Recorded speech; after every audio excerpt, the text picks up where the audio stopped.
The former First Minister, Nicola Sturgeon, says there's a risk the lives of transgender people could be made almost unlivable in the wake of a ruling by judges at the UK's highest court.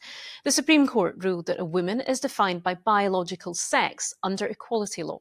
That's led to interim guidance that trans women should not be allowed to use women's facilities in places like hospitals, shops and restaurants.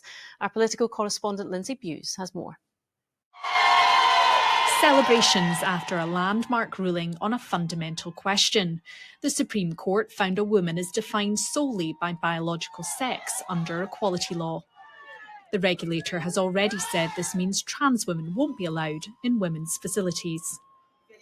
Responding to the ruling for the first time, this vocal champion of trans rights says that's concerning.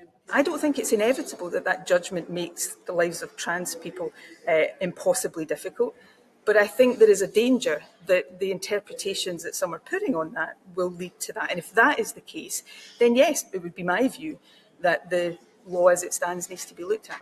The former First Minister also rejected calls to apologise to those who criticised her policy of gender self-ID and say she failed to listen to their concerns over women's safety. For any group or any individual, me included, to say that their view is the only view that carries weight or the only view that has support, I just think is fundamental.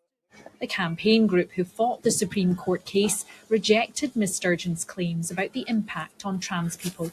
The point is around single-sex services and spaces which are needed by women in terms of privacy, dignity, safety, at times when they're vulnerable.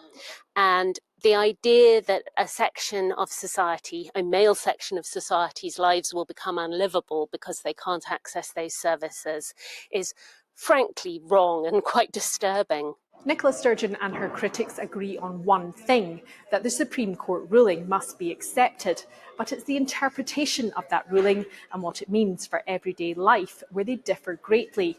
New guidance on that is due to be produced this summer, and it looks likely that will further fuel the flames of an already divisive debate. Lindsay Bewes, reporting Scotland, Holyrood.